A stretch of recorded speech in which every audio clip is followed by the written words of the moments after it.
ಅದ್ರ ಬಗ್ಗೆ ಭಾಳಷ್ಟು ಸರ್ ನಮಸ್ತೆ. ಸರ್ ನಮಸ್ತೆ. ಇದು ಯೂಟ್ಯೂಬ್ ಚಾನಲಿಂದ ನೀವೊಂದು ಲೈಕ್ ಜನರ ಅಭಿಪ್ರಾಯ ವೀಡಿಯೋಸ್ಗೆ ನೀವು ಮಾತಾಡ್ತೀರಾ. ಇದು ಕುಂಭಮೇಳ ಅನ್ನೋದು ನಮಗೆ ಎಷ್ಟು ಇಂಪಾರ್ಟೆಂಟ್? ಕುಂಭಮೇಳ ಅಂದರೆ ಏನು ಸರ್ ನಡೀತಾರೆ? ಕುಂಭಮೇಳದ ಬಗ್ಗೆ ಇವಾಗ ಏನಾಗಿದೆ ಅಂದರೆ ಭಾರತದಲ್ಲಿ ಸನಾತನ ಧರ್ಮದ ಬಗ್ಗೆ ಬಹಳಷ್ಟು ಚರ್ಚೆ ನಡೀತಾ ಇದೆ. ಅದರ ಸನಾತನ ಧರ್ಮ ಅಂದರೆ ಸನಾತನ ಧರ್ಮ ಅಂದರೆ ನಮ್ಮ ಹಿಂದೂ ಏನಿದೆ, ಹಿಂದೂ ಧರ್ಮ ಅದು ಸನಾತನ ಧರ್ಮದಿಂದಲೇ ಹುಟ್ಕೊಂಡು ಬಂದಿರೋದು. ಸರಿ. ಬಟ್ ಇನ್ನೊಂದು ಏನಾಗಿದೆ ಅಂದರೆ ಇಲ್ಲಿ ಅದಕ್ಕೆ ಅಪೋಸ್ ಮಾಡೋರು ಭಾಳ ಜನ ಹುಟ್ಕೊಂಡಿದ್ದಾರೆ. ಧರ್ಮನೇ ಬೇರೆ, ಹಿಂದುತ್ವನೇ ಬೇರೆ ಬೇರೆ ಅಂತಲ್ಲ, ಅದೇನೋ ಒಟ್ಟು ಅದನ್ನು ಅಪೋಸ್ ಮಾಡೋರ ಸಂಖ್ಯೆ ಜಾಸ್ತಿ ಆಗ್ತಾ ಇದೆ. ಯಾಕೆ ಅಂತಂದರೆ ಅದನ್ನು ಹುಟ್ಟಾಕ್ತಾ ಇದ್ದಾರೆ ಅಷ್ಟೇ. ಕೆಲವರು ಹುಟ್ಟಾಕ್ತಾ ಇದ್ದಾರೆ. ಯಾರು ಸನಾತನ ಧರ್ಮದ ಬಗ್ಗೆ ಇದು ಇಟ್ಕೊಂಡ್ರವ್ರು ಯಾರು ಇದು ಮಾಡ್ತಾ ಇಲ್ಲ. ಅದನ್ನು ಅಪೋಸ್ ಮಾಡಬೇಕು ಅಂತಲೇ, ಅದು ಯಾಕಂಗೆ ಮಾಡ್ತಾರೋ ಗೊತ್ತಿಲ್ಲ, ಅಪೋಸ್ ಮಾಡಬೇಕು ಅಂತಲೇ ಮಾಡ್ತಾ ಇದ್ದಾರೆ. ಬಟ್ ಇದು ಮಹತ್ವ, ಇದು ಬಹಳಷ್ಟು 144 ವರ್ಷಗಳ ಹಿಂದೆ ನಡೆದಿರ್ತಕ್ಕಂಥದ್ದು ಇವಾಗ ಬಂದಿದೆ. ಇವಾಗ ಹೋಗಿ ಬಂದಿರೋರಿಗೆ ಮತ್ತೆ ಸಿಗೋದು ಕಷ್ಟ. ಇನ್ನೂ ಒಂದು 2-3 ತಲೆಮಾರಿಗೆ ಸಿಗೋದಿಲ್ಲ ಅಂತ ಅವಕಾಶ. ಓಕೆ, ನಾವು ಕೂಡ ಹೊರಟಿದ್ವಿ, ಕಾರಣಾಂತರದಿಂದ ನಮ್ಮ ಮನೆಯವರಿಗೆ ಚೆನ್ನಾಗಿಲ್ಲದಕ್ಕೋಸ್ಕರ ನಾನು ಹೋಗಲಿಲ್ಲ ಅಷ್ಟೇ. ಯಾವ ದೈವತ್ವ ಸೂಚಿಸ್ತದೆ ಸರ್? ರಾಮ ಅವರ ಕೃಷ್ಣನ ಮುಖಾಂತರ ಬಂದಿರೋದ ಈ ಕುಂಭಮೇಳ ನಡೀತಾ ಇರೋದು?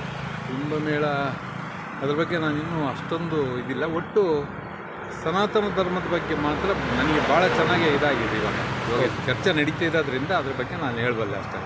Okay sir. ಸೊ ನಾವು ಒಂದು ಯಂಗ್ಸ್ಟರ್ಸ್ ನಾವು ಇದ್ರ ಬಗ್ಗೆ ತಿಳ್ಕೊಂಡ್ರೆ ಇದು ಎಷ್ಟೊಂದು ಇನ್ನು ನಮ್ಮ ಒಂದು ಭಾರತಕ್ಕೆ ಇಲ್ಲಾಂದರೆ ನಮ್ಮ ಒಂದು ಧರ್ಮಕ್ಕೆ ಅಂತ ನಾವು ಎಷ್ಟೊಂದು ಇಂಪಾರ್ಟೆನ್ಸ್ ಒಂದು ಎತ್ತಿ ಹಿಡ್ದಂಗೆ ಆಗುತ್ತೆ. ನೆಕ್ಸ್ಟ್ ಜನ್ರೇಷನ್ ಇದು ಯಂಗ್ಸ್ಟರ್ಸ್ಗೆ ಬಹಳಷ್ಟು ಮುಖ್ಯವಾಗಿರ್ತಕ್ಕಂಥದ್ದು. ಇದು ಯಂಗ್ಸ್ಟರ್ಸ್ಗೆ ಬೇಕಾಗಿರೋದು. ಇದು ಅವ್ರೊಂದು ಸ್ವಲ್ಪ ಅರ್ಥ ಮಾಡ್ಕೊಂಡ್ರೆ ಇಡೀ ಭಾರತ ದೇಶನೇ ಬೇರೆ ಚೇಂಜ್ ಮಾಡಿಬಿಡ್ಬೋದು. ಇಡೀ ಭಾರತನೇ ಪ್ರಪಂಚದಲ್ಲಿ ಇವತ್ತೇನು ಭಾಳಷ್ಟು ಮುಂದಕ್ಕೆ ಬರ್ತಾ ಇರ್ತಕ್ಕಂಥ ದೇಶ ಅಂತಂದರೆ, ಭಾಳ ವೇಗವಾಗಿ ಬೆಳೀತಾ ಇರ್ತಕ್ಕಂಥ ದೇಶ ಭಾರತ.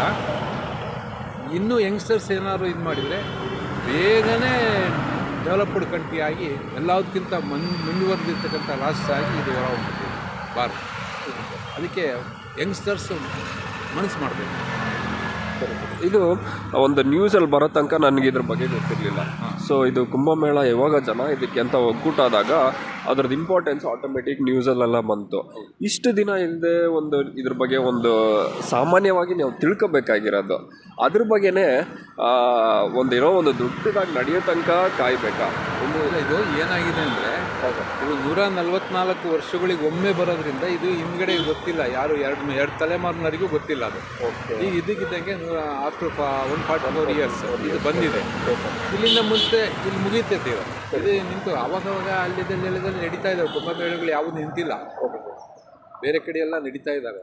ಬಟ್ ಇದು 144 ಒಂದು ಸಾರಿ ಬಂದಿರೋದ್ರಿಂದ ಇದು ಮತ್ತೆ ಇದು ಮತ್ತೆ ಮರ್ತೋಗುತ್ತೆ. ಮತ್ತೆ ಇನ್ನು ನಮ್ಮ 2 ತಲೆಮಾರು ಆದಮೇಲೆ ಮತ್ತೆ 144 ವರ್ಷ ಅಂತಂದರೆ ನಾವೇ ಲೆಕ್ಕ ಹಾಕೋಣ, ಅವಾಗ ಬರುತ್ತೆ. ಅವಾಗ ಮತ್ತೆ ಇದ್ರ ಬಗ್ಗೆ ಜಾಗೃತಿ ಮಾಡ್ತಾರೆ. ಹಂಗಾಗಬಾರ್ದು. ಪ್ರತಿಯೊಂದು ಇದ್ರ ಬಗ್ಗೆ ಯಂಗ್ಸ್ಟರ್ಸ್ ಇಂಪಾರ್ಟೆಂಟ್. ಅವರು ಮುಂದೆ ಬರಬೇಕು. ಮುಂದೆ ಬಂದು ಹಿಂದೂ ಧರ್ಮದ ಬಗ್ಗೆ, ಸನಾತನ ಧರ್ಮದ ಬಗ್ಗೆ ಇದೆಲ್ಲ ಅವರು ಸ್ವಲ್ಪ ಇದು ಮಾಡಿದರೆ ಅಲ್ಲಿಗೆ ಸ್ವಲ್ಪ ನಮ್ಮ ಭಾರತ ಏನು ಹಿಂದೂ ಪರಂಪರೆ ಮುಂದುವರಿತದೆ.